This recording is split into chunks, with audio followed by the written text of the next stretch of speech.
আরামের তরে ভালোবাসো যদি শীতল গাছের ছায়া, আখেরাত লাগি করো কিছু কাজ, ছাড়ো দুনিয়ার মায়া। প্রভুর শরণে ক্ষয় করে দাও তোমার দেহ আর মন, পথিকের বেশে হয়েছে তোমার এ ধরায় আগমন। সব কিছু ফেলে চলে যাবে তুমি, আসিলে মরণক্ষণ।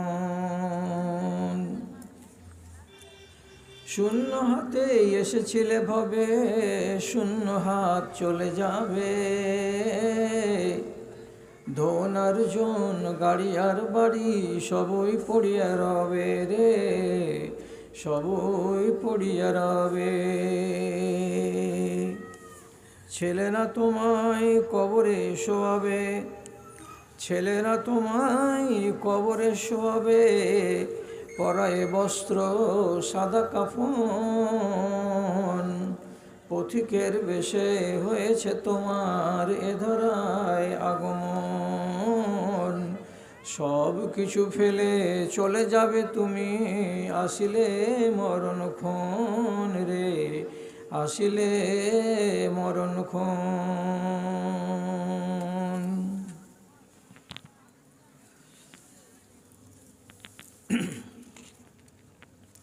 মাননীয় আজকের সভাপতি সাহেব, সমবেত এই গ্রামের এ প্রান্ত থেকে ওই প্রান্ত থেকে দিনের একরাশ মোহাব্বতকে বুকে নিয়ে ও ইমানি জজবাকে সাথে নিয়ে উপস্থিত ধনী গরিব, শিক্ষিত অশিক্ষিত, ছোট এবং বড় সকল শ্রেণীর ভাই ও বন্ধুগণ, তথা মজলিসের এক পার্শ্বে মেয়ে মহলে শান্তশিষ্টভাবে বসে থাকা অবলা সরলা স্নেহের মাতা ও ভগ্নীগণ,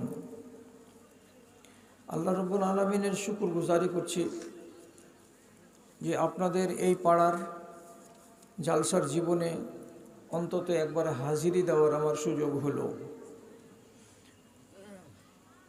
আমি আপনাদের সামনে এইমাত্র কোরআন মাজিদ থেকে একটি আয়াত পড়ে শোনালাম। সেটি সূরা ফাতিরের 32 নম্বর আয়াত।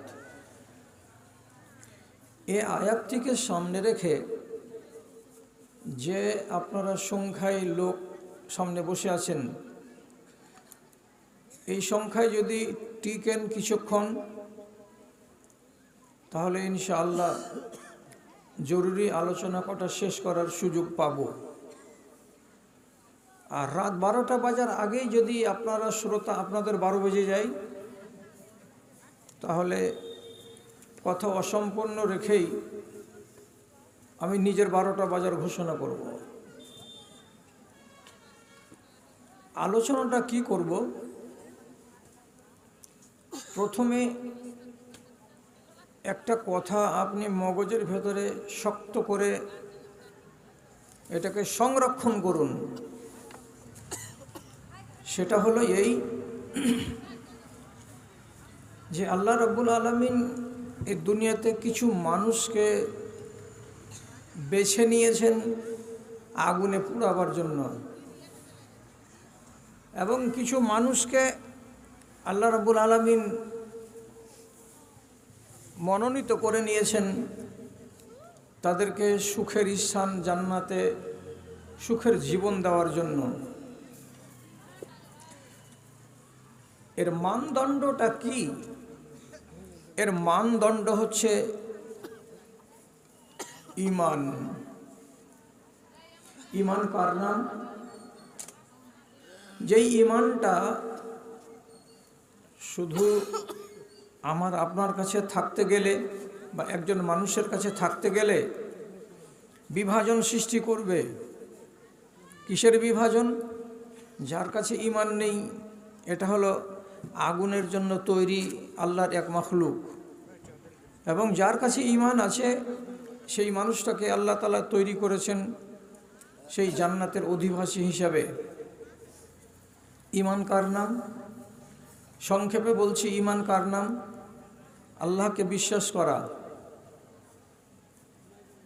যতগুলো আসমান থেকে কিতাব নাজিল হয়েছে সবকে বিশ্বাস করা, যতগুলো নবী এসেছেন দুনিয়াতে তাকে বিশ্বাস করা, যত ফরিস্তা আছে দুনিয়াতে আসমানে জমিনে সবকে বিশ্বাস করা, নিজের তকদিরকে বিশ্বাস করা, এবং পরকালে আমাকে আবার জীবিত করা হবে, হিসাব নিকাশ হবে, তাকে বিশ্বাস করা। এতটি কথার আজকে আপনাকে আমি পরিচয় দেব না, শুধু এইটুকু কথা মাথায় রাখেন, যারা এই 6টা কথাকে বিশ্বাস করে তাদেরকে ঈমানদার বলে, আর যারা এটাকে বিশ্বাস করে না তাদেরকে ঈমানদার বলে না। এখন গোড়াতে একটা কথা না বললে নয়, অমুসলিমেরা কি আল্লাহকে বিশ্বাস করে না? তারা কেন নরকের ইন্ধন হবে? খ্রিস্টানরা কি আল্লাহ তাআলাকে বিশ্বাস করে না? তারা কেন আগুনের ইন্ধন হবে, জ্বালানি হবে? তো এর ছোট্ট করে জবাব হলো এই, একমাত্র আল্লাহকে মাবুদ বলে মানতে হবে। একমাত্র মাবুদ আল্লাহ, এই কথাটা যদি ঘোষণা না দেওয়া যায় তাহলে আল্লাহকে মানা হবে না, অতএব সে ঈমানদার নয়। খ্রিস্টানেরা আল্লাহ তাআলার সাথে মারিয়াম বলে এক মহিলা, যার পেট থেকে আল্লাহ রব্বুল আলামিন জন্ম দিয়েছিলেন ঈসা আলাইহিস সালামকে, তো মারিয়ামকে বলে নাউজুবিল্লাহ এটা আল্লাহর স্ত্রী, এবং ঈসা আলাইহিস সালামকে বলে এটা আল্লাহর বেটা। এই 3 জনকে যখন মানা হবে একসাথে তখন হবে আল্লাহ।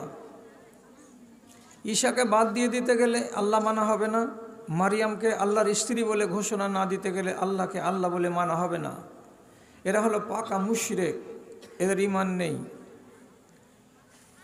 ঠিক সেই রকমই মক্কার মুশরিকরা, ওরা আসমানের উপরে যে আল্লাহ বাস করেন আরশে আজিমের উপরে, তাকে আল্লাহ বলে তারা চেনে এবং জানে, এবং তাদের বিশ্বাসও আছে।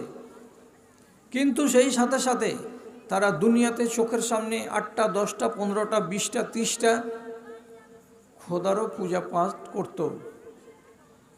এই জন্য রব্বুল আলামিন তাদেরকে বললেন যে তোমরা ঈমানদার নও, তোমরা হলে মুশরিক, এক আল্লাহকে মানতে হবে, বাকিগুলোকে ছাড়তে হবে, তাহলে সে হবে ঈমানদার। এবার এই সংজ্ঞাটাকে যখন আমরা সামনে রাখলাম তখন দেখতে পেলাম যে আমরা এই মুসলমান জাতি, আমরা একমাত্র আল্লাহ রাব্বুল আলামিনকে মাবুদে বার হক মনে করি এবং কাউকে আর আমরা মাবুদ বলে মানি না। এই জন্য আমরা হলাম ঈমানদার। এবার প্রশ্ন হলো, ঈমানটা তো শুধু আল্লাহকে বিশ্বাস করে নেওয়া, এক বলে জেনে নেওয়ার নাম নয়, এর আনুষঙ্গিক অনেক কিছু কাজ আছে, সেগুলোকে একত্রিত করা হবে যখন, তখন আমি হব পাকা ঈমানদার। আমি মনে মনে বলে নিলাম যে আল্লাহকে আমার বিশ্বাস আছে, তারপরে আমার কর্মের দ্বারা আমি প্রমাণ করতে পারলাম না, তাহলে ঈমান কিসের? এই জন্য রব্বুল আলামিন স্পষ্ট করে দিয়েছেন কোরআন মাজিদের ভেতরে বহু জায়গায় যে তোমাদের ঈমান কমে, তোমাদের ঈমান বাড়ে। যখন তোমরা পাপ করবা ঈমান কমে যাবে, যখন তোমরা পুণ্য করবা তখন ঈমান বেড়ে যাবে। ঈমান বেড়ে যাওয়া ভালো, ঈমান কমে যাওয়া ভালো নয়। তাহলে বুঝতে পারলাম যে ঈমান আমাদের কমে, ঈমান আমাদের বাড়ে। বাড়ে কেন আর কমে কেন? কারণটা তো আপনি জানতে পারছেন। তো এটা হওয়ার একমাত্র কারণ হলো কি, মানুষের বুঝতে অসুবিধা হয় যে আল্লাহকে আমি বিশ্বাস করলাম। মানুষের বুঝার মধ্যে ত্রুটি থেকে যায় যে আমি আল্লাহর ফরিস্তাকে বিশ্বাস করলাম। এরা মৌখিক ঘোষণা পর্যন্ত সীমিত থাকে, কিন্তু আল্লাহ রাব্বুল আলামিনের আসল চিত্রটাকে, যে আল্লাহকে আমি বিশ্বাস করলাম, এটাকে তারা নিজের মগজে ফুটাতে পারে না, যার কারণে তাদের দ্বারাই কি হয়, ভুল হয়। আর ভুল যখন হয় তখন ইমানের দুর্বলতা নেমে আসে। কাকে বুঝাবো, কি দিয়ে বুঝাবো? আপনি আমার সামনে বসে আছেন, সহজে কথাটাকে বুঝুন। একগুলো আইন হচ্ছে আল্লাহ রব্বুল আলমিনের নিষেধমূলক আইন, আর একগুলো আল্লাহ রব্বুল আলমিনের আদেশমূলক আইন। আদেশ মানে করো আর নিষেধ মানে ছাড়ো। একগুলোকে অর্জন করতে হয় আর একগুলোকে বর্জন করতে হয়। তাহলে তাড়াতাড়ি করে যারা আড়ালে আছেন মা খালা তারাকেও বলছি, যারা সামনে ভাই বসে আছেন তারাকে বলছি, আঙুলের দিকে খেয়াল রাখেন। আর চট করে আমি আপনাকে উদাহরণস্বরূপ বলছি, যেগুলোকে অর্জন করতে হবে: নামাজ পড়ো, রোজা রাখো, হজ করো, জাকাত দাও, সত্য কথা বলো, হালাল রুজি খাও, মা বাবার সঙ্গে সদ্ব্যবহার করো, নারী জাত পর্দার সাথে জীবনগত করো। 6-7টা দিলাম। এটি অর্জন না বর্জন? এটি হলো অর্জন, এটি থাকতে হবে আপনার কাছে। বর্জন বলছি আপনাকে, এটি ছেড়ে দিতে হবে। এটা হলো নিষেধমূলক আইন। যেমন আপনাকে বলছি, চুরি করবে না, ডাকাতি করবে না, রাহাজানি করবে না, পরনিন্দা করবে না, সুদ খাবে না, মদ খাবে না, শিরিক করবে না, জাদু করবে না, এবং গীবত পরনিন্দা করবে না, পরের মালকে চুরি করে নিয়ে এসে ভক্ষণ করবে না, এবং অন্যের অধিকারকে নষ্ট করবে না। এটি না, এগুলো আপনাকে ছেড়ে রাখতে হবে। ছেড়ে দিতে গেলে আপনি হবেন ইমানদার। আর যেগুলোকে ধরার কথা বলা হয়েছে, এইটি ধরতে গেলে আপনি হবেন ইমানদার। যদি ছাড়ার ভেতর থেকে একটাকে আপনি না ছাড়তে পারেন, 10টা বললাম আপনাকে ছেড়ে দেওয়ার কথা, আপনি 9টাকে ছেড়ে রেখেছেন, একটাকে ছাড়তে পারেননি, তাহলে আপনার নাম হলো আসামি। আপনি হয়ে গেলেন আসামি। আপনাকে আদেশ করা হয়েছে এক গাদা, সেই আদেশগুলোর ভিতর থেকে সবই মানতে পারলেন, 10টা 12টা 15টা যা বললাম সবই মেনে নিলেন, কিন্তু একটা মানতে পারলেন না। একটাই যদি মানতে না পারেন, আপনি আসামি। আসামিকে আরবি ভাষাতে বলা হয় মুজরিম, এবং মুজরিমের কথা আল্লাহ তাআলা কোরআনে বলেছেন, ওয়া ইন্না মিনাল মুজরিমিনা মুনতাকিমুন, যারা আসামি হবে তাদের বদলা আমি চুকিয়ে নেব, ওকে ছাড়া হবে না।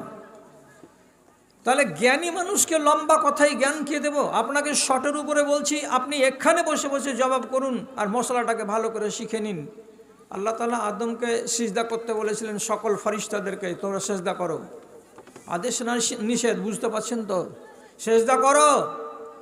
সবাই সিজদা করলো, ইবলিস সিজদা করলো না। আল্লাহর একটা আদেশকে উল্লঙ্ঘন করার কারণে রব্বুল আলামিন বললেন, এখান থেকে বেরিয়ে যাও, ইন্নাকা রাজিম, তুমি ঝাঁটাখোর। কি বোঝা গেল? একটা আদেশকে উল্লঙ্ঘন করার কারণে তার নসিবে জুতা পড়ে গেল, ঝাঁটা পড়ে গেল। আর আজ পর্যন্ত মুসলমানেরা নামাজে দাঁড়াতে গেলে আগে সূরা ফাতিহা পড়ার আগে ইবলিস শয়তানের কপালে জুতা মারে, ঝাঁটা মারে, তারপরে তিলাওয়াত শুরু করে। বলে না, আউযু বিল্লাহিস সামিউল আলিম মিনাশ শাইতানির রাজিম, বিসমিল্লাহির রহমানির রহিম, আলহামদুলিল্লাহি রাব্বিল আলামিন। কত বড় ডিউটি পেয়েছেন আপনি, আর সে কত বড় লাঞ্ছনা পেয়েছে যে কিয়ামত পর্যন্ত চলছে এই ধারা যে তার কপালে জুতা মারতেই হবে। আপনার 7 বছরের 5 বছরের বেটিটাকে যদি মক্তবে পাঠান একটা আম্মা পাড়া দিয়ে কিংবা নুরানি কায়দা দিয়ে, তো মৌলভী সাহেব শিখিয়ে দিয়েছে, যেমনি বসবে বলবে আউযু বিল্লাহি মিনাশ শাইতানির রাজিম। একটা এত বড় মেয়ে বাচ্চি, সে যদি কোরআনের তেলাওয়াতের আরম্ভে, সূরা পড়ার আরম্ভে, ওকে দায়িত্ব কী দেওয়া হলো যে আগে শয়তানের মুখে জুতা মারো। অপরাধটা কী ছিল? আল্লাহর একটা আদেশকে মানেনি, একটা। তাহলে আসামি হওয়ার কারণে তার শাস্তি কি হলো? কুরসিখানা চলে গেল, পদখানা চলে গেল, চেয়ারটা চলে গেল, ইজ্জতটা চলে গেল, মালায়েকাদের সরদার ছিল, সরদারি চলে গেল, আসমান থেকে নিচে নামিয়ে দেওয়া হলো। সারা জনমের মতো তাকে রব্বুল আলামিন দুশমন ঘোষণা করে দিয়ে বললেন, তুই অনাদি অনন্তকাল ধরে জাহান্নামে জ্বলবি। তাহলে একটা আদেশকে উল্লঙ্ঘন করার কারণে এত বড় সাজা হলো। আপনাকে আরেকটা উদাহরণ দিয়ে বলছি, আমাদের বাপ এবং আমাদের মা আদম আর হাওয়াকে আল্লাহ তাআলা বলেছিলেন গোটা জান্নাত ঘুরো, কিন্তু এই মোটা গাছটার নিচে যেও না, গাছের তলাতেই যেও না। তলাতে যাওয়া দূরের কথা, আদম আর হাওয়া 15 দিন গত হলো না, গাছের তলাতে গিয়ে একটা ফল পাড়লো, ফল পেড়ে চিড়ে দেখলো। চিড়ে দেখার পরে মা হাওয়া প্রথমে এমনি করে জিভে দিয়ে দেখে বলছে টক মিষ্টি ভাব আছে, তুমিও দেখো, খায়ও না। হযরতে আদম কি করলেন, স্ত্রীর কথাই শুনে উনিও ফলটাকে একটু জিভে দিয়ে দেখলেন, ফলটা তো টক মিষ্টি, কিন্তু খেতে বারণ করা আছে।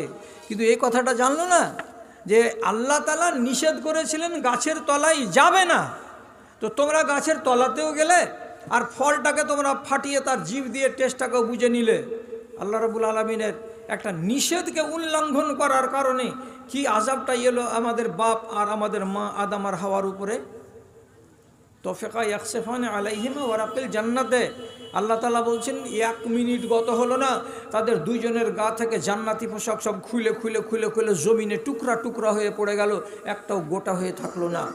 কত বড় ছিল আদম? মুঠোন হাতে যদি মাপবেন তো আদম হলেন লম্বা 60 গজ হাত। কত বললাম? 60 গজ হাত। আর আমাদের মা হাওয়া কত লম্বা ছিলেন? তা আদমের স্ত্রী অতটাই লম্বা, 60 গজ হাত লম্বা। তো যদি 60 গজ হাত লম্বা হযরতে আদম হন আর তার স্ত্রী হযরতে হাওয়া আলাইহিস সালাতু ওয়াস সালাম হন, একটু আন্দাজ করে বলেন তো। আমি 3.5 হাত, তো আমাকে 3 মিটার পাঞ্জাবিতে কাপড় লাগে আর 2.5 মিটার পায়জামাতে লাগে। তা আমাদের বাপ আদমকে কয় মিটার কাপড় পাঞ্জাবিতে আর কয় মিটার কাপড় পায়জামাতে লেগেছিল, হুঁশ আছে? আমাদের মাকে কয় মিটার কাপড় দিয়ে ব্লাউজ বানাতে হয়েছে আর শাড়ি বানাতে হয়েছে, ম্যাক্সি বানাতে হয়েছে, আন্দাজ আছে? এতটা সমস্ত কাপড়, 100-200 মিটার কাপড় এক একজনের গায়ে, সমস্ত জমিনে খসে পড়ে গেল। আর একবারে দুজন মায়ের পেট থেকে যেমন ভূমিষ্ঠ হয় বাচ্চা, 1 ইঞ্চি কাপড় থাকে না, তেমনি বিনা কাপড়ে উলঙ্গ হয়ে দুজনই দাঁড়িয়ে আছে। আল্লাহ তাআলা বললেন এমন কেন হলো? কিছু মালিক বুঝতে কি বাকি আছে? কাজ যে হয়ে গেছে এরকম। আমি যে অপরাধ করে বসেছি, আপনি আমাকে নিষেধ করেছিলেন, নিষেধকে আমি নিষেধ বলে মানিনি, আপনার সাজা, আপনার আযাব আমার উপরে চলে এসেছে। কেঁদে কেঁদে কেঁদে কেঁদে আল্লাহ রাব্বুল আলামিনের কাছে মাপ পেলেন। কিন্তু রব্বুল আলামিন বলছেন মাপ তো দিলাম, কিন্তু এই জান্নাতে আর তোমাকে রাখছি না। ইহবিতু মিনহা জামিআন, দুনিয়াতে চলে যাও সবাই। কে কে সবাই? একই তারিখে আল্লাহ তাআলা আদমকেও নামালেন 7 আসমান থেকে জমিনে, একই তারিখে নামালেন তার স্ত্রী হাওয়াকে, আর একই তারিখে নামিয়ে দিলেন ইবলিস শয়তানকে। তোরা 2 দল অপরাধী, তুই আদেশকে মানিসনি আর তোমরা দুজন নিষেধকে মানোনি। তাহলে এরা দুজন আমাদের কাছে কি? আমার জ্ঞান বৃদ্ধি করার জন্য, আমার ইমানটাকে ঠিক রাখার জন্য এর চাইতে আর উত্তম উদাহরণ আর পৃথিবীতে হয় না। যত সুন্দর উদাহরণ এরা দুইজন। এখান থেকে আপনি জ্ঞান করেন, ত্রুটি চলে আসবে ইমানে আমার আর আপনার। কখন আসবে ত্রুটি? এই যে আপনাকে বিধান বলেছি, এই বিধানগুলোকে মানতে গিয়ে আপনার আর আমার মধ্যে চলে আসবে দুর্বলতা। একটা জিনিসের নাম ইমান নয়, 73টা জিনিসের নাম ইমান। আমি আজ গুনাতে পারবো না, তবে এইটুকু তো জানতে পারলেন যে আদেশ আর নিষেধকে মিলিয়ে দিতে গেলে এটা হয়ে যাবে ইমান। এখন একটা মানুষের ভেতরে নমাজ, রোজা, হজ, যাকাত, দিনদারি, পরহেজগারি সবই আছে, কিন্তু বেচারি নিশা ছাড়তে পারে না। কবরে যাওয়ার বয়স হয়ে গেছে, কিন্তু বলবান চাপ খাইনি, ওর প্যাকেটে থাকছেই। তাহলে লোকটার ইমানে কি আছে? একটা জায়গাতে স্পট আছে। স্পট মানে দাগ। আপনার ভিতরে সব কটি ভালো কাজ আছে, কিন্তু আপনি একটা মন্দ কাজ ছাড়তে পারছেন না। যদি কোনো একটা মন্দ কাজ আপনার ভেতরে থাকে, তাহলে আপনার ইমানের গায়ে একটা দাগ আছে। আর এই দাগ 1 থেকে 2, 2 থেকে 3, 3 থেকে 4 যখন বেড়ে যাবে, তখন পুরো আপনার হার্টটাকে, অন্তরটাকে এবার কি করে দেবে? খানিকটা সিজ করে দেবে, ভালো জিনিস সেখানে ঢুকতে দেবে না। আল্লাহ রাব্বুল আলামিনের নয় বলছেন, ইজা আজনাবাল আব্দ জামবান নুকিতাত ফি কলবিহি নুকতা। বনি আদমের ছেলে কিংবা মেয়ে একটা যদি অপরাধ করে, ভুল করে, সঙ্গে সঙ্গে তার অন্তরে একটা কালো দাগ পড়ে যায়। আবার যদি তারপরে 3 দিন 4 দিন 5 দিন 6 দিন পরে আরেকটা অপরাধ করে, তো তার গায়ে আর একটা দাগ পড়ে যায়। এইরকম করে গোটা অন্তরটা যদি ব্লক হয়ে যায়, তাহলে পরে সেই অন্তরে ভালো কথা প্রবেশ করে না। কানে শুনে বটে, কিন্তু অন্তরে জায়গা পায় না। তখন লোকটার ঈমান একেবারে ড্যামেজ এবং দুর্বল হয়ে যায়। আর অন্য হাদিসে নবীজি বলছেন, তোমাদের গায়ে কাপড় যেমন পুরানো হয়, এবছর কিনলাম, 6 মাস ব্যবহার করার পরে কাপড়টা দুর্বল হয়ে গেল, রং চটে গেল, পাতলা হয়ে গেল, জেরজেরে হয়ে গেল। তো কাপড় যেমন দুর্বল হয়ে যায়, প্যানে এবং জালজালে হয়ে যায় আমাদের শরীরে, তেমনি নবীজি বলছেন তোমাদের অন্তরের ভেতরে ঈমান দুর্বল হয়ে যায়। তাহলে এই দুর্বল ঈমানকে সবল করতে গেলে কি করতে হবে? ঈমান যেন আমার মজবুত থাকে, এইটাকে যেন কেউ নড়াতে না পারে, তার জন্য আপনাকে সদা সর্বদা এই দুটো জিনিসকে যদি জাগ্রত করে রাখতে পারেন মগজে, তাহলে ঈমান ড্যামেজ হবে না। গোড়াতে বলেছিলাম কি যে আল্লাহকে আমি বিশ্বাস করি, তো খালি মুখে মুখে বলে দেন তোর আল্লাহর উপরে বিশ্বাস আছে? হ্যাঁ হ্যাঁ হ্যাঁ আছে আছে, আল্লাহর উপরে বিশ্বাস আছে, এই বিশ্বাস হবে না। বিশ্বাসটা কেমন হতে হবে? একটা রিজার্ভেশন বগিতে 3টা সিট থাকে, উপরে একটা, মধ্যে একটা, নিচে একটা। মধ্যেকার সিটের একটা লোক শুয়ে আছে, তো ট্রেনের বগি এমনি করে হিলছে, গরমের দিন, জামাটা এমনি এর করে খোলা আছে, হাওয়াই শার্ট, পকেটের উপর দিক থেকে 500 টাকার নম্বরগুলো 3-4টা, অর্ধেকটা বেরিয়ে গেছে পকেট থেকে। আর 1 ঘন্টা যদি গাড়ি হিলে আর চলে, তো বেশি হয়ে বেরিয়ে যাবে নম্বরই কয়টা। একটা লোক জেগেছে পিশাব করতে যাবে, তো পিশাব করতে যাওয়ার পথে যদি ডান দিকে দেখছে, তো এটা সিট তো এই বরাবর ঝকঝক করে দেখা যাচ্ছে, তো দেখছে 500 টাকা গালা 4-5খানা খালি উঁকি মারছে। তো বলছে হবে খালি এমনি করে একটু চিমঠে কাটলি তো কাজ হয়ে গেল। আর এই শালা তো হা করে নিন পারছে, মনে করে হাতখান খালি সুট করছে, এখানে লাগাবে। লাগাবার কালে আর একবার দেখছে উপরকার সিটে যে লোকটা আছে, এমন মুখ করে ও ফোঁ করছে। এখন এর মন বলছে কি উপরকার লোকটা আসলি ফোঁ করছে, আর চোখ আসলি বন্ধ আছে, নিঁধে আছে, না শালা আধখানি জায়গায় আছে। আমি যদি এমনি করে হাত বাড়াইতে যাই আর ওখান থেকে দেখে নিয়ে যে চট করে নেমে কলার ধরে, তো কি হবে? উপরকার লোকটার এদিকে মুখ বাড়া দেখে আর সাহসে কুলাইল না, আধখানি বেরিয়ে যাওয়া নম্বরই কয়টিতে হাত লাগাতে পারল না, হাত চুলকাতে পিশাব করে এসে ফের নিজের সিটে শুয়ে গেল। কার ভয়ে টানতে পারল না? উপরকার ভয়ে হাত লাগাতে পারল না। এখন আপনাকে বলছি, আপনি যদি কোনো একটা কাজ করেন যেটা ঈমানে পোকা লাগবে, এই রকম কাজ করতে গেলে প্রথমে আপনাকে মগজে জাগাতে হবে একটা কথা। সেটা কি? উপরে কে আছে? 1 আসমান 2 আসমান 3 আসমান 7 আসমানের উপরে কে আছে? তো আল্লাহ রাব্বুল আলামিন আছেন। অত দূর থেকে কি দেখতে পাবে? হ্যাঁ, পাপটা করে বসি, তাহলে আল্লাহর ক্ষমতা কতখানি এটা আপনাকে শিখে নিতে হবে। তো আজকে একটু শিখেন যদি আপনার মগজে থাকে কথাটা। নবীজি বলছেন ইন্নাহু ইয়াসমাউ ইলা দাবিবিল নামলাতিন সাউদা আলা সাখরাতিন সাউদা ফি লাইলাতিন সাউদা। তোমার আল্লাহর চোখের পাওয়ার কত, তোমার আল্লাহর কানের পাওয়ার কত?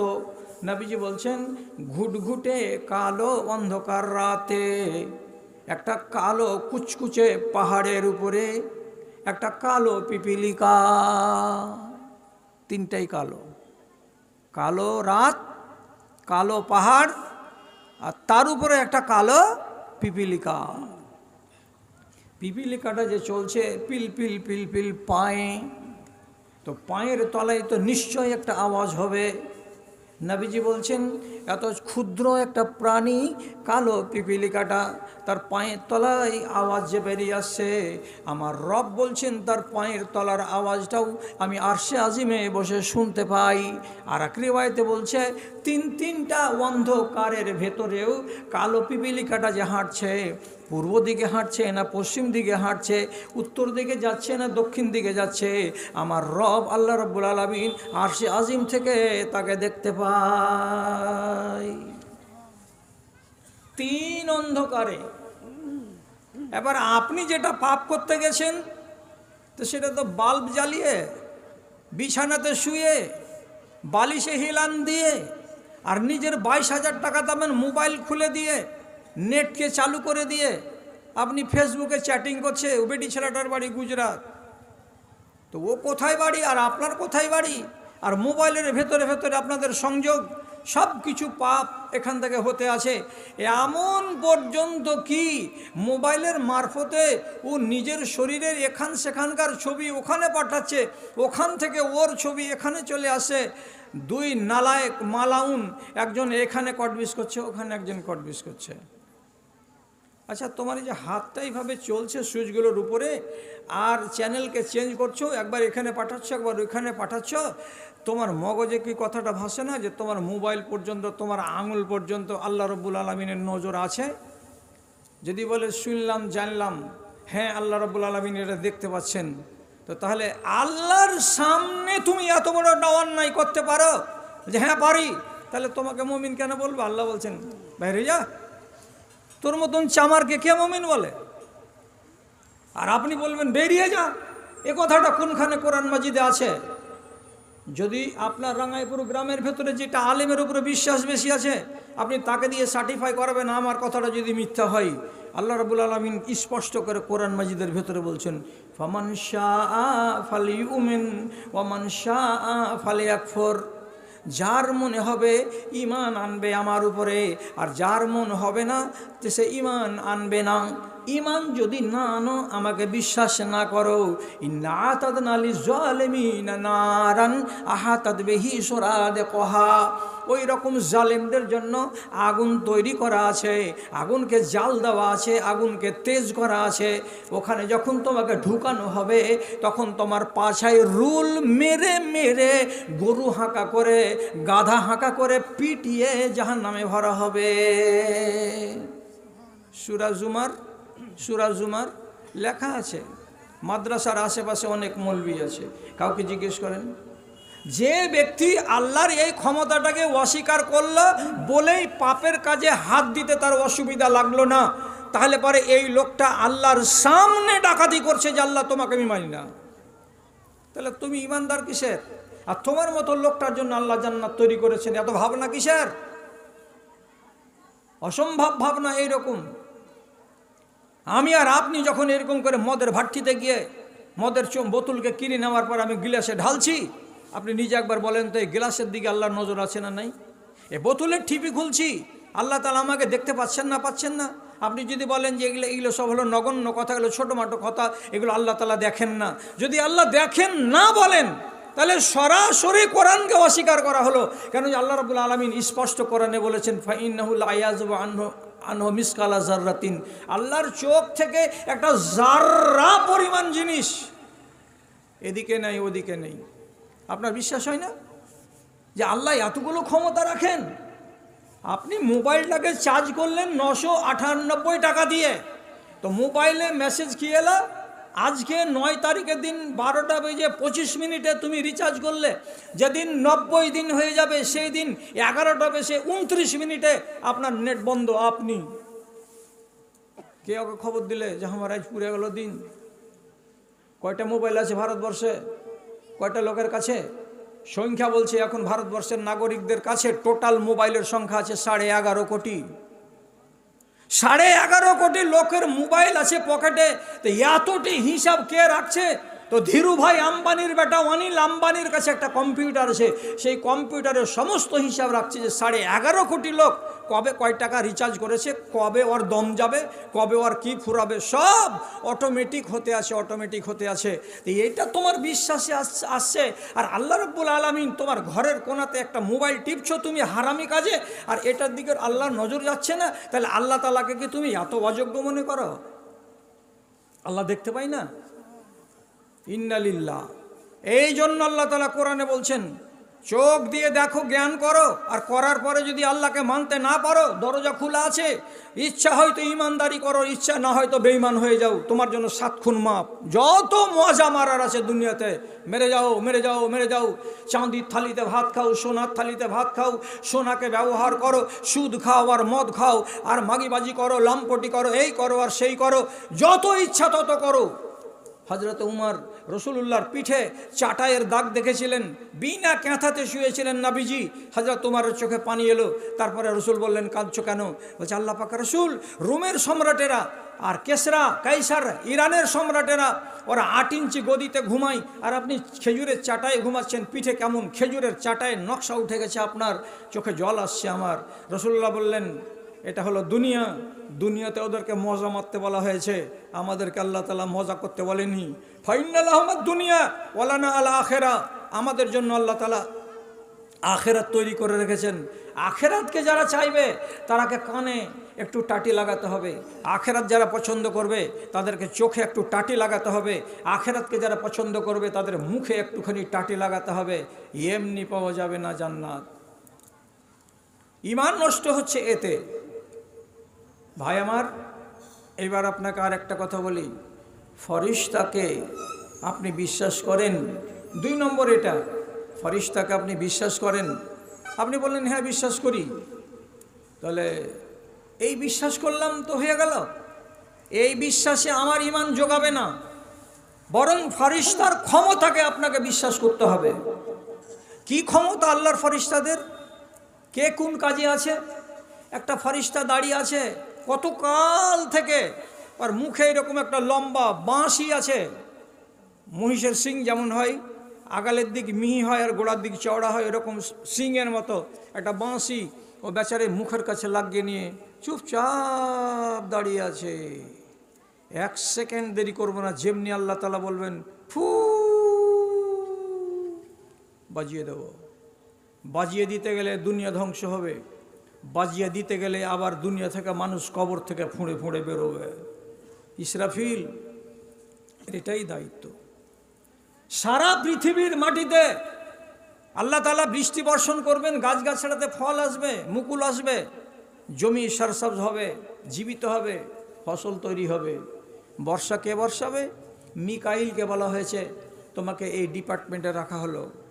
সারা দিন, সারা রাত, সারা বছর, সারা মাস সারা পৃথিবীকে দেখতে আছে কোথায় পানি লাগবে, কোথায় পানি লাগবে না, কোথায় কি হবে, কোনখানে দেব, কোনখানে দেব না, সেই ডিউটিতে আছে।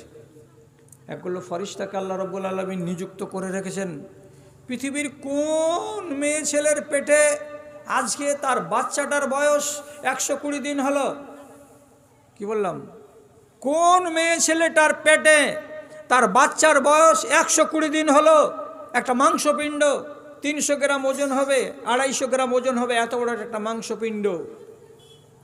আল্লাহ তাআলা বলছেন যেমনি 120 দিন পূর্ণ হবে, ফরিশতাকে বলা হবে চলো ওই যে বাসনে রাখা আছে রূহ, ওখান থেকে একটা এই রূহটাকে নাও, আর নেওয়ার পরে 7 আসমানকে ভেদ করে জমিনে যাও, আর রাঙ্গাইপুর গ্রামের উত্তর পাড়াতে গিয়ে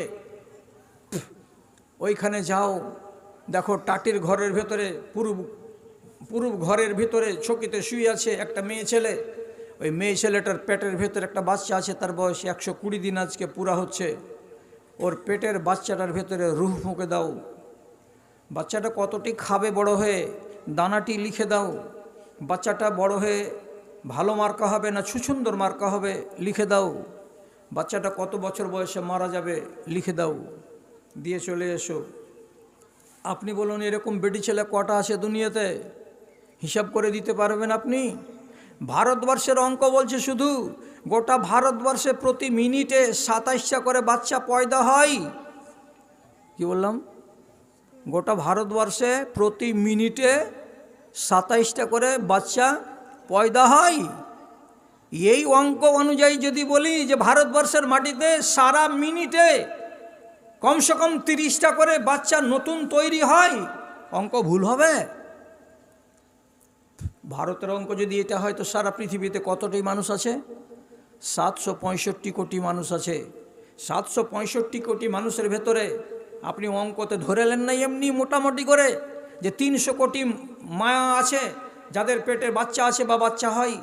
250 কোটি যদি ধরেন, তাহলে এতগুলো মেয়ের পেটে কবে কার ডেট হবে, কবে কার ডেট হবে, কবে জানুয়ারিতে 27 তারিখে কার ডেট আছে, ফেব্রুয়ারির 13 তারিখে কার ডেট আছে, এগুলো কে হিসাব করে রাখছেন? রব্বুল আলামিন। এবং ফেরেশতাকে বলছেন বসে কেন, তোমাকে দায়িত্ব দেওয়া হয়েছে, দৌড়াও। ও ডিউটিতে লেগে আছে। বিশ্বাস করতে পারেন তাহলে ফেরেশতা কতটি আছে? জান কবজ করতে গেলে শুধু একটা ফেরেশতা আসে না, একটা ফেরেশতার সাথে আরও 5টা 7টা 8টা 10টা ফেরেশতা আসে। এবং তাদের কাছে কাফনের কাপড় থাকে, তাদের কাছে কিছু সামান থাকে রুহকে চাপিয়ে উপর দিকে নিয়ে যাওয়ার জন্য। তাহলে আপনি যদি মনে মনে ভাবেন যে সারা দুনিয়াতে মানুষ কতটি করে মরছে, তো এটার অঙ্ক যদি আপনি জানতে চান তো এটাও বড় জটিল। ভারতবর্ষের মাটিতে ভারতের অঙ্ক হলো কি, প্রতি মিনিটে 1 মিনিটের ভেতরে মানুষ মরে 13 জন করে। প্রতি মিনিটে 13 জন করে মানুষ মরে। তাহলে আন্দাজ করুন গোটা ভারতে কতটি মরছে। তাহলে সারা পৃথিবীতে কতটি মানুষ মরছে দিনে। আর এতটি মানুষ মরতে গেলে আল্লাহর ফেরেশতা কতটি আছে যাদের জান কবজ করার জন্য ফেরেশতাকে আসমান থেকে আসতে হচ্ছে আর কবজ করে নিয়ে আবার তাদেরকে উপরে নিয়ে যেতে হচ্ছে রূহগুলোকে। আন্দাজ করেছেন? তাহলে ফেরেশতাদের কতটি কোয়ালিটি হলো, তার ভেতরে এই একটা কোয়ালিটি তো আপনাদের সবারই জানা। সেটা কি? আপনারা নিজেরা নাম রেখেছেন, এটা আসল নাম নয়। ভুল বলি না, আধখানি ঠিক বলি, এ কথাটা সবারই জানা আছে। কিরামান কাতিবিন ইয়ালামুনা মা তাফআলুন। নাদান বেটি ছেলে বলে 2টা ফেরেশতা আছে, ডাহিনে আর একটা বাঁয়ে, ওর নাম কিরামান কাতিবিন। তো দেখে লাগছে 2টা ফেরেশতার 2টা নাম, একটা নাম কিরামান আর একটা নাম কাতিবিন। এটা নাম নয়, 2টো ফেরেশতা আছে ডানে আর বামে। এই 2টো ফেরেশতার পরিচয় হলো কিরামান কাতিবিন। আল্লাহর সম্ভ্রান্ত কেরানি, একটা ডানে আছে আর একটা বামে আছে। আর বাম কাঁধে যেটা আছে শুধু পাপ লিখে, আর ডান কাঁধে যেটা আছে সে পুণ্য লিখে, এবং ভিডিও ক্যাসেট তৈরি হয়। এবার হলো আসল কথা, আপনার ইমানকে সংরক্ষণ করবে 2টো কথা আমি গোড়াতে বলেছিলাম। তার ভেতরে একটা কথা যে আল্লাহকে কেমন করে বিশ্বাস করতে হবে সেটাকে আপনি আগে মজবুত করুন, যে আল্লাহর চোখ কত বড়। তারপরে নিজের কাজগুলোকে ভাবতে বসবেন যে আমি যে কাজ করছি তো আল্লাহ আমাকে দেখছেন না দেখেন না? নিশ্চয়ই আল্লাহ আমাকে দেখছেন, তো আল্লাহর সামনে কেন ডাকাতি করব? তখন আপনার ইমান রুকবে। 2 নম্বরে কি বললাম? আল্লাহর ফেরেশতাদের উপরে ইমান। কমসে কম এই ফেরেশতার উপরে আপনার ইমান আছে যে আমার ডান আর আমার বামের ফেরেশতা আমার আমলকে রেকর্ড করছে। যদি বলেন হ্যাঁ আছে, তাহলে আপনি আজ থেকে ভালো করে বুঝেন, আপনি যদি 1 রাকাত নামাজ পড়েন সেটাও ভিডিও, আপনি যদি 10 রাকাত নামাজ পড়েন সেটাও ভিডিও, আপনি যদি মদের দোকানে বসে মদ খান তো সেটাও ভিডিও, আপনি যদি চায়ের দোকানে বসে মোগরের টাইমে চা খেয়ে নিলেন আর গোলা মোড়ে বসে বসে ভদ করতে থেকেই গেলেন, হাই আলাল ফালা ডাক দিল কিন্তু আপনি বেঞ্চ ছাড়তে পারলেন না, ভিডিও রেকর্ড হয়ে আছে। এটা কথা অস্বীকার করবেন না। কিয়ামতের দিন আল্লাহ রাব্বুল আলামিনের সামনে একগুলো লোককে আল্লাহ আজমাইশ করার জন্য ডেকে বলবেন, এই একরামুল হক শোনো, বাড়ি কোথায়? রাঙ্গাইপুর। কোন পাড়া? পাহালমনগাছি। নামাজ রোজা করেছিলেন? যার বাড়ি গোড়াতেই তো মসজিদ, 5 ওয়াক্ত হাই আলাল ফালা আজান শুনি, তো আমরা কখন নামাজ ছাড়া লোক হই? ও আচ্ছা আচ্ছা। আল্লাহ তাআলা বলছেন তুমি যে এত বড় নামাজি, তো তোমাকে একটুখানি আমি কিছু জানতে পারবো কি যে হ্যাঁ তুমি নামাজি ছিলে? হ্যাঁ, কেন জানতে পারবেন না? আপনি বলেন কি করতে হবে, কয় রাকাত নামাজ পড়তে হবে? 2 রাকাত পড়ো, দেখি নামাজ পড়তে পারো কি না। আমি একজনের কথা বলছি, কিন্তু কোরআন মাজিদে প্লেন শব্দ এসেছে। আল্লাহ তাআলা কি করবেন? ইয়াউমা ইউকসাফু আন সাকিউ ওয়া ইউদআউনা ইলা সুজুদে ওয়া হুম লা ইয়াস্তাতিউন। রমজান আলী, এই যে পা খুলে দিলাম, আমি রব। আল্লাহ তাআলা বলছেন, আমি আমার পিণ্ডলিকে খুলে দিলাম, আমার পিণ্ডলির দিকে তাকাও, আর তাকার পরে 2 রাকাত নামাজ পড়ে দেখাও তো। রমজান আলী শুরু করে দিল আল্লাহু আকবার বলে, ইদির বিদির করতে করতে রুকুতে যেতে হবে। রুকুতে তো কোনো রকম গেল, কিন্তু রুকু থেকে সোজা হওয়ার বেলা তখন বলবে কোমরটা একদম যে বাঁকা হয়েছে, তো বাঁকাই আর সোজা হচ্ছে না। আল্লাহ তাআলা কোরআন মাজিদে বলছেন, কাআন্নাহুম খুশুবুন মুসান্নাদা, দেখে মনে হচ্ছে কি জীবনের কাঠ কতদিন থেকে শুকিয়ে পড়ে আছে, ওকে বাঁকাও যায় না, ওকে সোজা করাও যায় না। তোমার পিঠখানা হঠাৎ করে জীবনের কাঠের মতো শক্ত কেন হয়ে গেল? কী জানি যে আল্লাহ, কি হলো যে আল্লাহ, কোমরটা বাঁকাচ্ছে না কেন? আমি তো নামাজ পড়া লোক। রব্বুল আলামিন বলছেন, গাদ্দার, বেঈমান, চোট্টা, নালায়েক, শয়তান, তোমার মতো মানুষটা নামাজি ছিল না, তার প্রমাণ হয়ে গেল এটা। তাহলে আল্লাহ কি করবেন? প্র্যাকটিক্যাল করাবেন কিয়ামতের দিনে। এক একটা মানুষের যদি দরকার লেগে যায়, এটা বিশ্বাস আপনাকে রাখতে হবে। কি দিয়ে প্রমাণ হবে? দরকার পড়ে গেল রব্বুল আলামিন আপনার ইতিহাসকে খুলবেন। কি দিয়ে? ভিডিও ক্যাসেট দিয়ে। তো আব্দুল সত্তার তো আমার কাছের ছাত্র, এটাকে এই গ্রামের একটা আলেম। সকালবেলায় চায়ের দোকানে চা খায় কি খায় না, ছোট থেকে মুন্সি ছিল তার এই মৌলবিটা। তো যদি খায় তো জিজ্ঞেস করবেন একে, জাহাজি মৌলবি, এটা কথা যে বলছে বদরুদ্দোজা বুড়া হয়ে গেছে যাওয়ার পরে, কথাটা ঠিক না বে ঠিক? কিয়ামতের দিন একটা মানুষকে আল্লাহ তাআলা ডাকবেন, ডাকার পরে ওকে বলবেন, তুমি দিনদার ছিলে? জি দিনদার ছিলাম। তো আল্লাহ তাআলা তো সবই জানেন, তারপরে কেন ডাকলেন? তা আমি মিথ্যা বলছি, মিথ্যাকে প্রমাণ করার জন্য 5টা নিয়ম আছে আল্লাহর।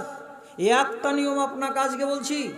আল্লাহ তাআলার সাথে সাথে ফেরেশতাকে ডেকে বললেন, ফেরেশতা, এই লোকটার ভিডিও ক্যাসেটটা নিয়ে আসো। আছে সংরক্ষণ করা আল্লাহর ফেরেশতার? আছে। আল্লাহ তাআলা কোরআনে বলছেন, ইয়াউমা তুবলা সারায়ের ফামা লাহু মিন কুওয়াতিন ওয়ালা নাসির। ভেদকে খুলে দেওয়া হবে। কিসের ভেদ? এই যে রেকর্ড হচ্ছিল, সে রেকর্ডকে আল্লাহ তাআলা চালাতে বলবেন। রব্বুল আলামিন বলবেন, আরে এগুলো চালাইও না। যখন শামসি কলেজে পড়তো, যখন হরিশ্চন্দ্রপুর কলেজে পড়তো, যখন কাঠিয়ার কলেজে আবার বিএ ক্লাসে ভর্তি ছিল, ওই সময়কার ক্যাসেটগুলো একটা চালাও না দেখি। রব্বুল আলামিনের আদেশে আল্লাহর ফেরেশতা চালিয়ে দেবেন একটা ক্যাসেট। এমন একটা সাংঘাতিক টার্নিং পয়েন্ট এসে যাবে ওই ভিডিওটাতে। দেখা যাচ্ছে কি, নাম কি বাবজি? বলছে সোহরাব আলী। আহারে, এত সুন্দর ছেলে। 25 বছর বয়সের সিডি ক্যাসেট যখন চালু হলো, ওকে দেখতে পাওয়া যাচ্ছে যে শামসি রেল স্টেশনের পূর্ব দিকে কদমের বাগানে বসে আছে, আর গুনগুন গুনগুন করে কি বলছে আর না বলছে। আল্লাহ তাআলা বলছেন, আরে বাবা, এই যে বসে আছে বেঞ্চে কদমের গাছতলা, এটা কে? বলছে, হামি হামি লাগছে যে আল্লাহ। ভালো করে চিনো? বলছে, এটা আমি তো। ঠিক আছে, তাহলে আমি যখন আছি তো ঠিক আছে। 3টা মিনিট গত হলো না, হঠাৎ পূর্ব দিক থেকে একটা মেয়ে ছেলে একখানা ডায়েরি হাতে করে আর একটা ভ্যানিটি ব্যাগ বগলে ঝুলিয়ে নিয়ে হাঁটতে হাঁটতে চলে আসছে। 15 হাত দূরে ছিল, তেমনি তোমার মুখ দিয়ে পুচকি হাসি বেরিয়ে গেল। যেমনি মুচকি হাসি বেরিয়ে যাওয়া, আল্লাহ রাব্বুল আলামিন বলছেন, হাসো কাকে দেখে? তখন ছেলেটা বলছে, কি বলবো রে আল্লাহ। তৎক্ষণে বেটি ছেলেটা আগাতে আগাতে ওর গোড়াতে এসে বসে গেল। তো এ ওর গায়ে হাত দিয়ে দিল, এ ওর গায়ে হাত দিয়ে দিল। তারপরে আর যা হলো ওইগুলো কথা মাইকে বলার জায়গা নয়, সব কিছু হলো রেকর্ড। এইবার রব্বুল আলামিন ইস্তাব আলীকে ডেকে বলছেন, এই যে বেটি ছেলেটা তোমার কে ইজাব কবুল করা নাকি? বলছেন না। কুণ্ঢাকার কিছু ক্লাসমেট হলো, রোজ রোজ আসিয়া যাই, চিনহার আছে। বসে গেল, ঘাড়খানে হাত দিয়ে দিল, একটা আরমানের ব্যাপার। তো এত বড় তুমি দুঃসাহসিকতা করে দিতে পারলা, একটা আজনাবী মহিলার গায়ে তুমি হাত দিয়ে দিতে পারলা, তাহলে আজনাবী মেয়েটার সঙ্গে তোমার আর কি হয়েছে? ওটা ক্যাসেট কি চালাবো? কোরআন বলছে গো, ইয়াউমা তুলা সারায়ের ফামা লাহু মিন কুওয়াতিন ওয়ালা নাসির। যখন চালিয়ে দেওয়া হবে তখন এই বান্দা আল্লাহর কাছে অনুরোধ করে করে বলবে, পরওয়ারদিগার সিডিটা বন্ধ করে দাও, পরওয়ারদিগার এটাকে চালায়ও না, যত চলবে তত আমার বেইজ্জতি বেড়ে যাবে। আল্লাহ রাব্বুল আলামিন বলবেন, তোরও ক্ষমতা নাই, তোর 14 গোষ্ঠীর ক্ষমতা নাই, আমি যদি এটাকে বন্ধ না করি কেউ বন্ধ করতে পারবে না। প্রমাণ হয়ে গেল তুমি আসামি। তোমার যদি আসামি সাব্যস্ত হয়ে যায় তাহলে তোমাকে জাহান্নামের আগুনে জ্বলতে হবে, আর কোনো বিচার আচার তোমার নাই। তাহলে আপনি যদি এ কথাটাকে বিশ্বাস করেন যে আমার ডান কাঁধের ফেরেশতা আর আমার বাম কাঁধের ফেরেশতা আমার আমলকে রেকর্ড করছে, তাহলে একটা মুমিন মুসলমান বান্দা জীবনে কোনো দিন অচেনা রমণীর সঙ্গে রাত্রি 9টার সময় আমের বাগানে একত্রিত হতে পারবে? ওর ঈমান ওকে বলবে না, পারবে না। তারপরেও তো আপনি বলছেন মদ তো খেতেই আছি, শুদ্ধ খেতেই আছি, ব্যভিচার তো করতেই আছি, 1000টা বেটি ছেলে পালিয়ে যাচ্ছে বাপকে না বলে, বিয়ে করেই যাচ্ছে, জারোয়া ছেলে পিলে প্রত্যেক গাঁ থেকে 3টা 4টা করে প্রতি বছর পয়দা হতেই আছে। তো তাহলে পরে আপনার উত্তর হবে, প্রশ্ন হবে, এখানে এরা এমন কেন করছে, এরা এমন করছে কেন? এর মানে হলো এই যে এরা আল্লাহর ফরিস্তাকে বিশ্বাস করে না এবং আল্লাহ রাব্বুল আলামিনের তীক্ষ্ণ নজরকে এরা বিশ্বাস করে না, এদের ঈমান নাই। না হলে কোনো বান্দা এখন এই মজলিসে আছে, ওর বাপের সামনে যদি আমি বলি একটা ছেলেকে, জয়নুল আবেদিন এখানে এসো, এই যে তোমার বাপ দাঁড়িয়ে আছে, তোমার বাপের সামনে এই যে মেয়েটাকে টেনে আনলাম স্কুল থেকে, এই মেয়েটাকে তুমি প্রেম করো, তো তোমার বাপের সামনে কোনো বেহায়া দুনিয়াতে এত বড় আছে যে নিজের বাপের সামনে অচেনা রমণীকে সঙ্গে প্রেম করতে পারবে? পারবে না। নিজের বিবিকে যদি ডাকা যায়, এটা তোমার বাড়িওয়ালি হলো, তোমার বাড়িওয়ালির মুখে যদি চুম্বন দাও তো তোমার জায়েজ আছে। যদি বলি তোমার বাপের সামনে তোমার স্ত্রীর মুখে চুম্বন দাও, তো মানুষটা বলবে একটা দ্বিধা বলে কথা আছে ভাই, একটা সংকোচ বলে তো কথা আছে, একটা হায়া শরম বলে তো কথা আছে। তো বাপের সামনে যদি আপনি একটা হালাল কাজ করতে না পারেন, তাহলে হারাম কাজ তো আরও 20 গুণ আপনি করতে পারবেন না। তাহলে বাপের যদি মর্যাদা এটা হয়, তো আল্লাহ রাব্বুল আলামিনের মর্যাদা কতটা হওয়া দরকার? আপনি কি দিলেন মর্যাদা যে আপনার হাতে মদ উঠছে কেন? আপনি কি দিলেন মর্যাদা আল্লাহ রাব্বুল আলামিনের যে আপনার হাতে গুল আর খাইনি আর তিরাঙ্গা আর গুটখা বিড়ি আর সিগারেট উঠছে কেন? আপনি যখন মাচিসটাকে জ্বালাচ্ছেন তখন কি আল্লাহ দেখতে পান না যে আমার বান্দা এই ব্রিজের মোড়ে দোকানে বসে বসে সিগারেট জ্বালিয়ে দিল, হারাম জিনিস খেতে শুরু করলো? রব্বুল আলামিনের চোখ কি তখন বন্ধ থাকে? আপনি সব জানছেন, জানার পরে চালিয়ে যাচ্ছেন। কেন চালিয়ে যাচ্ছে? কেন চালিয়ে যাচ্ছে এভাবে? যেদিন আল্লাহ তাআলা বলছেন কিয়ামত কায়েম করার আমার সময় চলে আসবে, তখন 1000টা মৌলবি মিলে যদি গোটা গ্রামকে ওয়াজ করে কোনো কাজ হবে না। কেন কাজ হবে না? কিয়ামত কাছে চলে আসছে। এরা হবে হুজ্জতি করা লোক, এরা হবে আস্ফালনকারী লোক, এরা একদম ডন্ট কেয়ার মিজাজের হয়ে যাবে, না হলে কেয়ামত হবে না তো। আর আল্লাহ তাআলা নিজের নবীকে দিয়ে বলিয়ে দিয়েছেন কেয়ামত অতদিন পর্যন্ত হবে না যতদিন দুনিয়াতে এক রতি পরিমাণে আল্লাহর কথা থাকবে বেঁচে, তবে কেয়ামত কাছে আসবে। কবে কাছে আসবে? ভালো করে শুনুন, খেয়াল করে শুনুন। কবে কেয়ামত কাছে আসবে? নমাজ উঠে যাবে, রোজা উঠে যাবে, ধর্ম উঠে যাবে, কর্মগুলো উঠে যাবে। গোটা রাঙ্গাইপুর গ্রামের যেটি বুজরুগ নেককার দিনদার আল্লাহওয়ালা এটি মরে যাবে। ওয়াবখা আজাজাতান, আর যেগুলা পাতান, যেগুলা আগাছা, যেগুলো অভদ্র, যেগুলো অসভ্য, যেগুলা কীট, যেগুলা কুলাঙ্গার, ওইগুলো বেঁচে থাকবে। নবীজি বলছেন কুলাঙ্গার কেমন করে চিনব? আপনি আমাকে এটা বলে দেন। তখন নবীজি বলছেন লা ইয়ারিফুনা মারুফান ওয়ালা ইউনকিরুনা মুনকারা। যে যুগের বেটি ছেলে আর বেটা ছেলে এটা ভালো কাজ তাও বুঝবে না, আর এটা করিস না এটা মন্দ কাজ ওটাও বুঝবে না, ভালো কাকে বলে তাও জানে না, মন্দ কাকে বলে তাও জানে না, তাহলে এটা কুকুর শিয়াল হাতি ঘোড়া গাধা গরুর নয় তো আর এটা কি? আপনি বলেন এখনকার যুগের ছেলে পেলে তাই না? তাই নয়, তাই না? তাই নয়। আপনি বলবেন তাই, কেমন করে তাই? আপনি বলবেন তাই নয়, কেমন করে বলবেন তাই নয়? আমি বলছি এখনকার ছেলেপিলেরা তাই হয়ে গেছে। রাসূলুল্লাহ বলেছেন হাদিসে, একটা যদি ঝুটা কথা প্রমাণ হয়ে যায়, আপনার সামনে আমি কথা দিচ্ছি, আমি কান ধরে ভুল স্বীকার করো গ্রামবাসীর সামনে যেটা কথা মিথ্যা আমি বলেছি। মুনকার কাকে বলে চিনে না, ভালো কোনটা সেটাও চিনে না। সালাম দিতে আসছে গত 8 দিন আগে এমন একটা ছেলে, আর চেহারাখানা দেখতে গেলে আউযুবিল্লাহ পড়ার মন করছে, দেখে ডোমের মতন চেহারা লাগছে।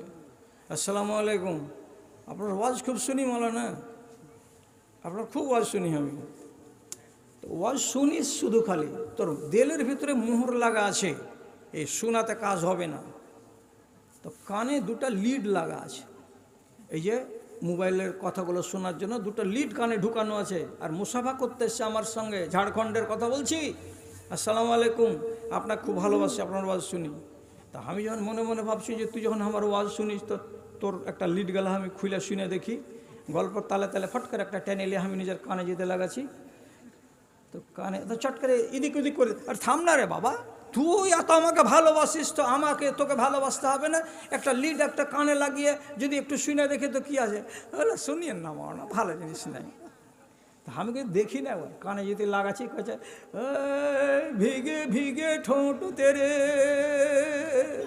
রে সালা হারাম খোর রে। তোর কানের ভিতরে জল ঢালছে ইবলিশ শয়তান, কি বলে? ভিগে ভিগে হোঁটতে রে। তাহলে তো তোর ইমানের মিটার কত দৌড়াইছে জোরে জোরে, হে দারুণ ইমানের ভোল্টেজ তোর। তো তুই এগুলা করবি আর আমাকে ভালোবাসবি? আপনি মাথায় রাখেন একটা কথা, আপনাকে আমি ভালো করে বলছি, হাজার হাজার ছেলে আমার জাত ভাই দিল্লি, বোম্বাই, গুজরাটে এরা কাজ করে, রুজির জন্য গেছে।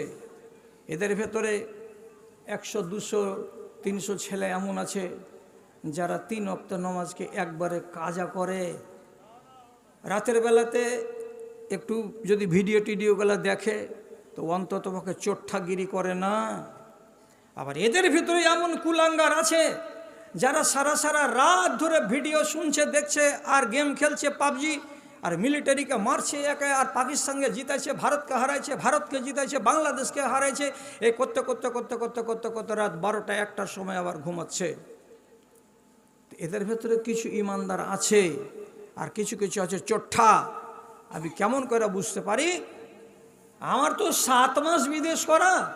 ফারাক্কা স্টেশনে যদি ওই মেলের গাড়িতে যতক্ষণ উঠবো তো দেখা যাবে যে সিট নাই, তো পাকা পাকা দাড়ি, এটা লাইসেন্স লাগা আছে, মাথায় টুপি, দেখলেই ওরা ওরা খালি কটবিস করবে। আরে ওই মালা নেবে, একটু যার ওয়াজ শুনি ওইটাই তবে ভালো করে দেখছে নাকি, চিনা যেমন হয়ে গেল, মনে না, এদিকে আসেন, এদিকে আসেন, অথচ সিট নাই, হুড়াহুড়ি করে বসে আছে। আমার ইজ্জত করে আমাকে বলছে আপনি এখানে বসেন। মন থেকে দুয়া বেরিয়ে যাচ্ছে লোকটার উপরে। কি বলে যে তোর ভেতরে এইটুকু তো সম্মান আছে যে এটা একটা আলেম, আলেমের তুই কদর করিস। আর রাসূলুল্লাহ বলছেন, মাল্লাম ইয়ারহাম সাগীরানা ওয়ালাম ইউক্কির কাবীরানা ফালাইসা মিন্না। আমাদের ভেতরে ছোটরা যদি বড়দের সম্মান না করে, আর বড়রা যদি ছোটদেরকে স্নেহ না করে, তাহলে সেটা আমার উম্মতি নয়। আমার মতো লোকটা আমি কোনোদিন খাড়ো হয়ে যাই না ট্রেনে, এত ভিড়, তবুও কোনো আল্লাহর বান্দা আছেই যে আমাকে ডাকবে একটু পরে যে মৌলানা এদিকে আসেন, এসে বসেন। কেন যে কোনটা ট্রেন ফাঁকা আছে যে যাতে লেবার নাই, লেবার নাই, লেবার নাই। জেনারেল বগিতে যত দেখবেন 100টার ভেতরে 80টাই আছে লেবার। তো সবটি খারাপ নয়। আল্লাহর ভয় কাউরি কাউরি অন্তরের ভেতরে আছে, ও হালাল রুজি কামাই করে। আর আমাদেরই বান্দারা এমন আছে, আল্লাহর কথা বাদ দাও, কিছু যদি বলবেন জোর করে, দেখা যাবে, ওগুলা সময় আসুক তখন। হাজি নমাজ কেন পড়ো না জি, মরে কি হবে? দেখা যাবে, মরণ হোক তখন দেখা যাবে। কবরে আল্লাহ তাআলার ফেরেশতা জিজ্ঞেস করবে, 3টা প্রশ্নের জবাব যদি না দিতে পারো তো চোখা বাঁশের আগাল দিয়ে রেলা গুঁতা করে গুঁতাইবে, দেখা যাবে তখন। হাসরের ময়দানে পা ঢালাই হয়ে লেগে থাকবে যতক্ষণ পর্যন্ত হিসাব দিতে পারবে না যৌবন কালের। কবে কিয়ামত হবে, হবে তখন দেখা যাবে। আর প্রত্যেকটা প্রশ্নের একটাই জবাব হলো কি, দেখা যাবে। দেখা যাবে তো ঠিকই দেখা যাবে। বাংলা কোরআন যদি থাকে, রাঙ্গাইপুরের এই কি ঘাট এটাকে কয়, দোকলা ঘাট, দোকলা ঘাটের লোকটিকে বলছি, বাংলা কোরআন মাজিদ যদি থাকে, কালকে বাড়ি যান, আর যাওয়ার পরে বাংলা কোরআন মাজিদ খুলে আম্মা পারা খুলবেন। খোলার পরে একটা সূরা বের হবে, সূরাটার নাম সূরা নাজিআত। সূরাটার নাম সূরা নাজিআত। ওই সূরার গোড়াতে 2টা আয়াত পড়বেন, আর পড়ার পরে আবার তরজমাটাকে দেখবেন।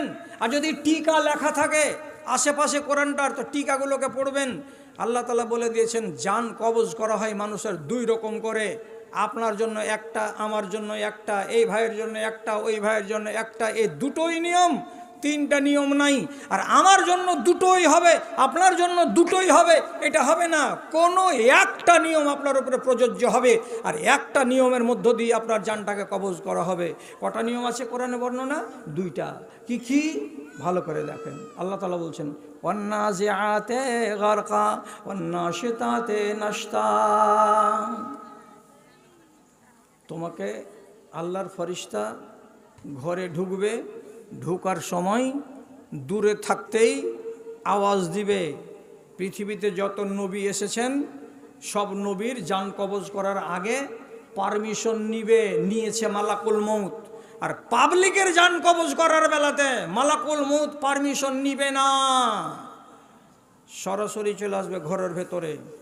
তারপরে একটা কথা বলে দিই, আপনি কবরে যাবেন, আরবি ভাষা বুঝতে পারবেন। আরবি ভাষার বুঝার পাওয়ারটা আল্লাহ তাআলা মরবার টাইমে আপনার মগজে ভরে দেবেন। কবরের ভাষা আরবি, হাসরের ভাষা আরবি, জান্নাতের ভাষা আরবি। আর এখন রাঙ্গাইপুর গ্রামে বেঁচে আছেন, আপনার ভাষা হলো বাংলা। বাংলা আর থাকবে না।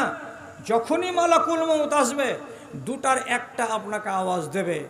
এবার আপনি কামিয়াব জিন্দেগি গত করলেন না ব্যর্থ জীবন গত করলেন, আপনি নিজেই বলে দেবেন আমার ভাইজান, আপনারা নিজেই বলে দেবেন আমার দাদাজান, আমি ব্যর্থ না আমি সফল।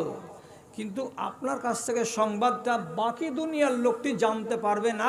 আপনার সংবাদটাকে আপনি নিয়ে নিজে কবরে চলে যাবেন, আপনি কাউকে বলতে পারবেন না। কেন? আল্লাহর ফেরেশতা একবার আওয়াজ দিয়ে বলবে ইয়া আইয়াতুহান নাফসুল খাবিসা উখরুজি ইলা গাযাবিল্লাহ। ওরে অপবিত্র জান, খবিস জান, হারামি জান, বেরিয়ে আয় আল্লাহর গজবের দিকে, বেরিয়ে আয়। ভালো কথা হলো এটা কি? এই খবিস জান বেরিয়ে আয়, এটা কি ভালো কথা হলো? ভালো কথা নয়। তাহলে কাকে বলবে? একটা লোক দাড়িওয়ালা, নমাজি, রোজাদার, পরহেজগার, দিনদার, হালাল রুজি খায়, হারামের ধার ধারে না, একটা এইরকম মানুষের কাছে আল্লাহর ফেরেশতা জীবনে কোনো দিন বলবে না এ খবিস জান বেরিয়ে আয়। ওকে বলবে খবিস না, ওকে কি বলবে? আর একটা ভাষা, ইয়া আইয়াতুহান নাফসুত তাইয়্যিবা উখরুজি ইলা রিজওয়ানিল্লাহ। হে পাক জান, আল্লাহর রেজামন্দির দিকে চলো, তোমাকে আল্লাহ ডেকেছেন। তো যখন বলবে এ খবিস জান চল, বেরিয়ে চল আল্লাহর গজবের দিকে, তখন আপনার আত্মাটা করবে কি? একদম হাদিসে স্পষ্ট করে লেখা আছে,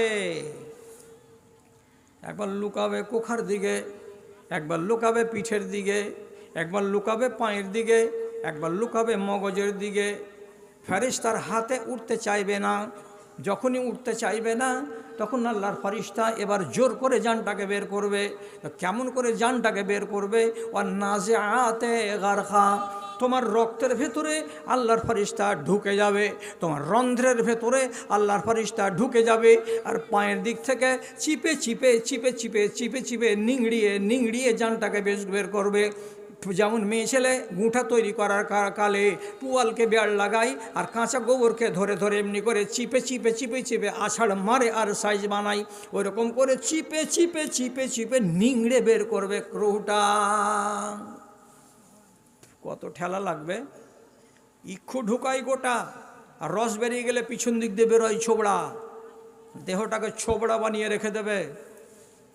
ওই টাইমে যদি ওকে বলি তোমার চোখ মুখ কেন বড়, মরবার কালে কিছু লক্ষণ কিন্তু আছে, আপনি বুঝতে পারবেন ভালো মানুষ মরছে না মন্দ মানুষ মরছে। মরবার কালে যদি কোনো মানুষ খালি খালি ছটপট ছটপট করে, একবার ডান দিকে করে, একবার বাম দিকে করে, একবার উপর দিকে তাকায়, একবার ডান দিকে তাকায়, একবার হাই করে, একবার কাঁদতে লাগে, বিভিন্ন রকমের লক্ষণ আছে। এগুলো লক্ষণ যদি দেখতে পাওয়া যায় তাহলে জানতে হবে এটা ভালো মানুষের মরণ নয়। আবার রাসূলুল্লাহ বলছেন হাদিসের ভেতরে, কোন মানুষ মরবার কালে যদি ওর কপাল ঘেমে যায় তাহলে জানতে হবে এটা পবিত্র মরণ মরছে মানুষটা। কোনো মানুষ যদি কলেমা পড়তে পড়তে জিকির করতে করতে হঠাৎ করে জিকির বন্ধ হয়ে গেল, জানটা বেরিয়ে গেল, তাহলে জানতে হবে লোকটা ওরা ইমানি জিন্দেগি গত করে ইমানের সাথে তার মরণ হয়ে গেল। কোনো একটা মানুষের মরবার কালে যদি পা বারে বারে একটা পা আর একটা পায়ের উপরে চড়ে যায়, এ পাটা এই পায়ের উপরে যদি চড়ে যায়, পা যদি বারবার এদিক ওদিক হয়, তাহলে জানতে হবে